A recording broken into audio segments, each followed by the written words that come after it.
Big Budah's hanging out this morning in Cedar City. He decided to do a tour of Utah, find out what it has to offer, some of the lesser-known spots. And this morning he's at the FREHNER Museum at the Southern Utah University. It's a BUDAH-FUL spot, isn't it? It is beautiful. Hey, nice, Carrie. I like the way you use that. Very good. And Kelly? No, and everybody's always looking to go on vacation, right?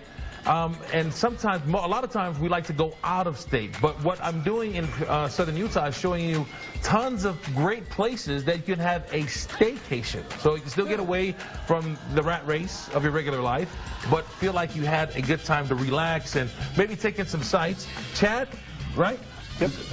Gosser? Gosser. Now, you're an animal scientist, right? I am. So I like to, when I'm going on these trips, whether vacations or small trips, I like to learn something as well. Not just have a good time, but also something fun. So tell me a little bit about twins, for example. Okay. Well, we have an example here in the museum of the dangers of procrastination, really. Sometimes we commit to something. If we don't follow through in time, we might get stuck. Like these conjoined twin calves. See, you even get life lessons, Dan. See, this is for you. We're all familiar with twins, which happens about 1 to 2%. Now, is this real? Did this really happen? It did. This is real. It was born in 1949. It's older than I am. It's been a pretty popular attraction. Dan, what was it like when it first came out and you were a little boy and you saw it, Dan? What was it like? Oh, we did a big news story on it here. Yeah, it was really interesting. It was fun to pet them when they were still alive. When they were still alive. Dan got to pet them when they were still alive. That's, when it was black and white. That's crazy. Yeah.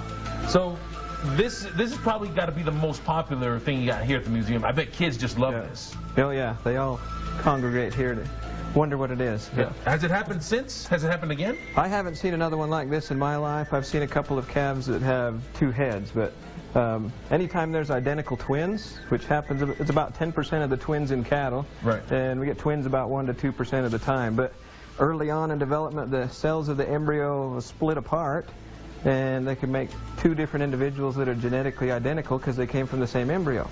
Sometimes they try to split a little too late, and they don't get completely separate in time, and so we end up with some type of connection. Since this is real, Dan has a great question. That's a great question, Dan. Dan wants to know, how long did they live? Well, apparently this one died during birth. right there. There's the answer to your question, Dan. That's how long they lived, right there. So I didn't do a news story on them. We were still alive in 1949. And you didn't pet them, Dan? I didn't pet them in 1949. It's natural, but a very rare occurrence. Yeah. It's hard to remember back then. How old were you back then? You know what? I wasn't even a zygote at that point. No.